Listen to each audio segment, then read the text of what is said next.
Em meados dos anos 80, um Boeing 737 caiu numa ponte após a decolagem do Aeroporto Internacional de Washington, matando 79 pessoas e deixando um enorme estrago. Eu sou o Daniel Bernardo e nesse vídeo eu vou te contar a história do voo Air Florida 90.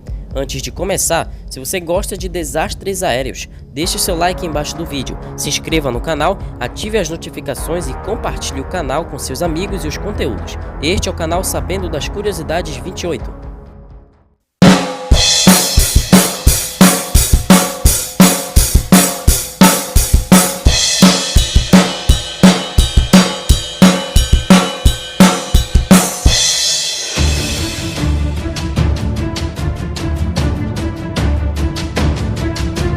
O avião acidentado no dia era o modelo Boeing 737-222, com prefixo November 62 Alpha Foxtrot, construído em 1969 e operava antes pela companhia aérea United Airlines, e foi introduzido para a companhia aérea Air Florida em 1980 e apresentava 27 mil horas de voo antes do dia do acidente.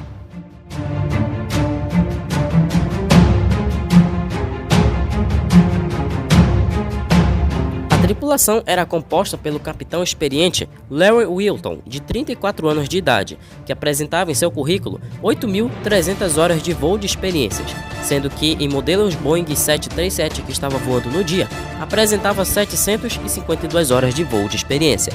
Esse capitão foi descrito pelos seus colegas como uma pessoa quieta com boas habilidades e conhecimentos operacionais, que trabalhava bem em situações de voo com muito ônus de trabalho.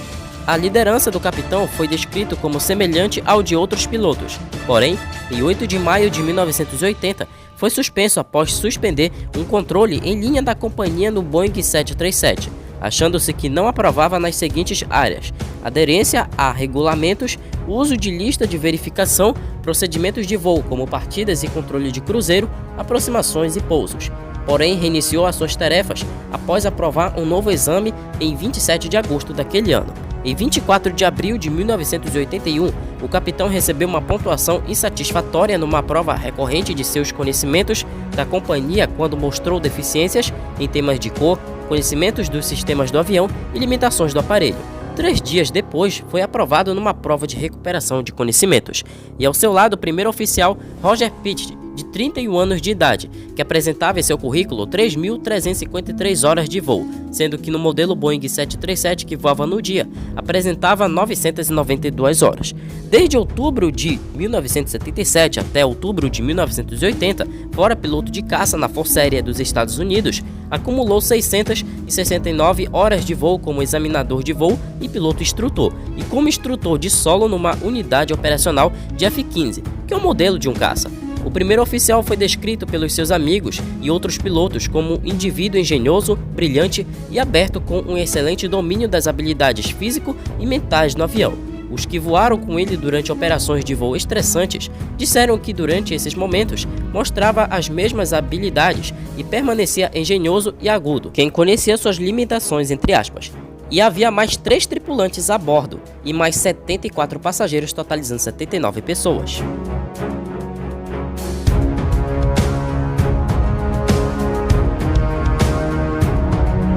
Em 13 de janeiro de 1982, o Aeroporto Nacional de Washington foi fechado por uma forte tempestade de neve.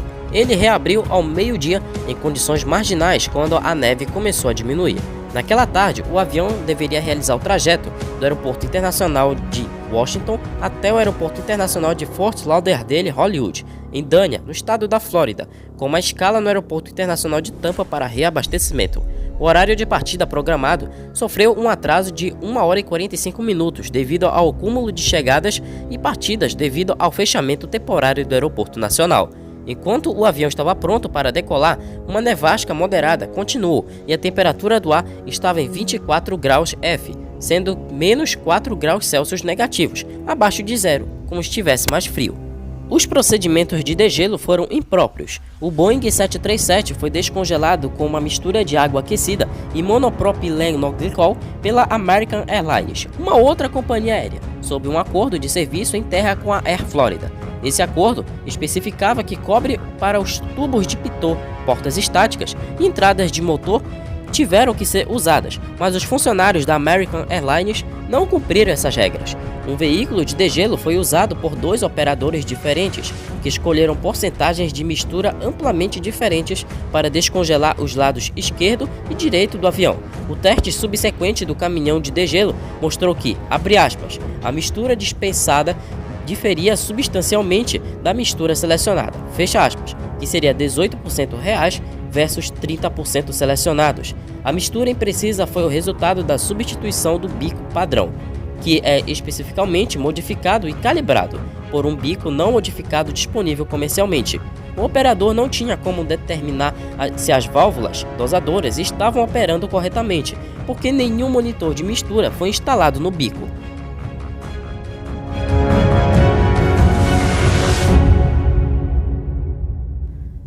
O avião teve problemas para sair do portão quando o motor de reboque dos serviços de solo não conseguiu se movimentar devido ao excesso de neve. Por cerca de 30 a 90 segundos, a tripulação tentou se afastar do portão usando o empuxo reverso dos motores, chamado powerback, o que se mostrou inútil. Os boletins de operação da Boeing alertaram contra o uso de empuxo reverso nesses tipos de condições. Eventualmente, uma unidade de rebocador de solo, devidamente equipada com correntes para a neve, foi usada para empurrar a aeronave para trás do portão. Após deixar o portão, o avião esperou em uma fila de táxi com muitas outras aeronaves por 49 minutos antes de chegar à pista de decolagem. O piloto aparentemente decidiu não retornar ao portão para a reaplicação do degelo, temendo que a partida do voo demorasse ainda mais. Mais neve e gelo se acumularam nas asas durante aquele período, e a tripulação estava ciente disso quando decidiu fazer a decolagem. A neve pesada estava caindo durante a corrida para a decolagem às 15 horas e 59 minutos horário local. Embora a temperatura externa estivesse bem abaixo de zero e nevasse, a tripulação não ativou o sistema antigelo do motor. Este sistema usa o calor dos motores para evitar que os sensores congelem, garantindo leituras precisas. Apesar da condição de congelamento com a temperatura de menos 4 graus Celsius, a tripulação falhou em ativar os sistemas antigelo do motor, que fez com que os indicadores de empuxo da razão de pressão do motor fornecessem leituras erradas. A configuração correta de potência do motor para a temperatura e altitude do Aeroporto Nacional de Washington na época era 2,04, mas foi posteriormente determinado a partir da análise do ruído do motor registrado no gravador de voz da cabine de comando, que a potência real de saída correspondeu a uma razão de pressão do motor de apenas 1,70. Nenhum dos pilotos tinha muita experiência em voar em clima frio e com neve. O capitão fez apenas 8 decolagens ou pousos em condições de neve no Boeing 737 e o primeiro oficial voou na neve apenas 2 vezes. Somando aos problemas do avião, estava a decisão dos pilotos de manobrar a aeronave atrás de um DC-9, que estava taxiando um pouco à frente deles antes da decolagem, devido à sua crença equivocada de que o calor dos motores do DC-9 derreteria a neve e o gelo que havia se acumulado nas asas do voo 90. Essa ação, que é especificamente contra as recomendações do manual de voo para uma situação de gelo, na verdade, contribuiu para o gelo no Boeing 737. Os gases de escape da outra aeronave derreteram a neve nas asas, mas durante a decolagem, em vez de cair do avião, a mistura de lama congelou nas bordas dianteiras das asas e no cone do nariz de entrada no motor. Quando a corrida para a decolagem começou, o primeiro oficial observou várias vezes ao capitão que as leituras do painel de instrumentos que ele estava vendo não pareciam refletir a realidade. Ele estava se referindo ao fato de que o avião não parecia ter desenvolvido tanta potência quanto ele necessários para a decolagem, apesar dos instrumentos indicarem o contrário. O capitão descartou essas preocupações e deixou a decolagem seguir. Os investigadores determinaram que havia muito tempo e espaço na pista para que o capitão abortasse a decolagem e criticaram sua recusa em ouvir seu primeiro oficial, que estava correto ao dizer que as leituras do painel de instrumentos estavam erradas. O piloto foi instruído a não atrasar porque outra aeronave estava a 2,5 milhas, cerca de 4 quilômetros, na aproximação final para a mesma pista. Quando o avião decolou brevemente, o gravador de voz da cabine captou os últimos minutos do breve voo, com o som do Stick Shocker, um dispositivo que avisa que o avião está em perigo de estolar. O stall é quando a aeronave voa e sim com uma velocidade baixa, e quando sobe, perde ainda mais velocidade por conta que não tem a resistência do ar e acaba caindo e perdendo sustentação. Por isso, a aeronave percorreu quase meia milha, cerca de 800 metros, mais abaixo na pista do que o normal antes da decolagem ser realizada. Os sobreviventes do acidente indicaram que a viagem na pista foi extremamente difícil, como um sobrevivente, George Tilley, um empresário e piloto privado, dizendo que acreditava que eles não iriam decolar e cairiam ao final da pista. Quando o avião decolou, Tilley disse ao seu colega de trabalho e sobrevivente, Nick Felch, para assumir a posição de impacto, com alguns passageiros próximos seguindo seu exemplo. Embora o Boeing 737 tenha conseguido decolar, atingiu uma altitude máxima de apenas 352 pés, cerca de 107 metros de altura, antes de começar a perder altitude. Gravadores mais tarde indicaram que a aeronave estava no ar por apenas 30 segundos. Às 16 horas e 1 minuto, o voo 90 da Air Florida caiu em cima de uma ponte da 4th Street, através do rio Potomac, a cerca de 1.390 metros do final da pista. A aeronave esmagou 6 carros e um caminhão na ponte e arrancou 97 pés, cerca de 30 metros da grade da ponte, e 41 pés, cerca de 12 metros da parede da ponte. O avião então mergulhou no congelante rio Potomac, caiu entre 2 dos 3 vãos da ponte, entre o vão norte da 395, que é a ponte 4th Street, e os vãos norte e sul da HOV, a cerca de 200 pés, cerca de 61 metros da costa. Todos, exceto a seção da cauda, submergiram rapidamente. Das pessoas a bordo da aeronave, 4 membros da tripulação, incluindo ambos os pilotos, morreram.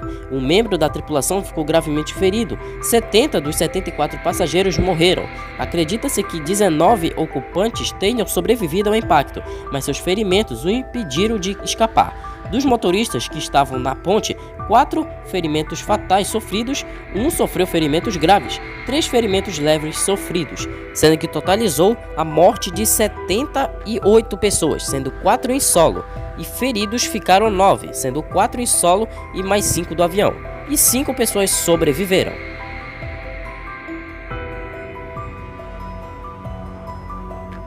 Esta imagem que você está observando é a trajetória do acidente. Essa linha negrita é a trajetória do avião até cair numa ponte perto do rio Potomac. O Boeing 737 havia se quebrado em vários pedaços grandes com impacto, o nariz e a seção da cabine, a cabine até o ponto de fixação da asa, a cabine de trás das asas para o andar de baixo traseiro e a empenagem.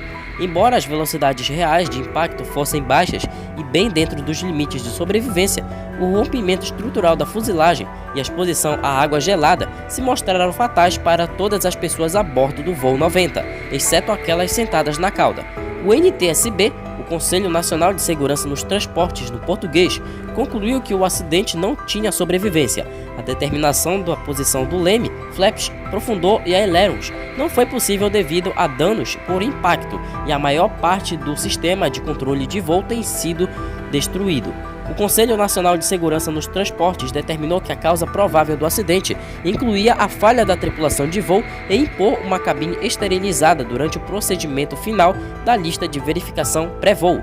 Os aquecedores antigelo dos motores não foram acionados durante a operação em solo e na decolagem. A decisão de decolar com gelo e neve nas superfícies do aerofólio da aeronave e a falha do capitão em rejeitar a decolagem durante o estágio inicial, quando a sua atenção foi chamada para leituras anômalas dos instrumentos do motor, também foram erradas.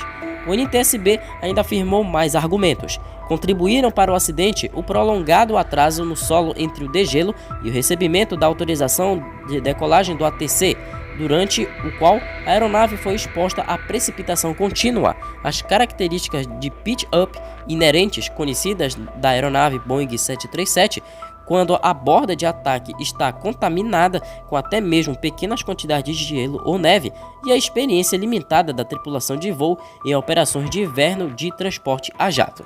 Essa foi a causa provável do acidente afirmado pelo NTSB.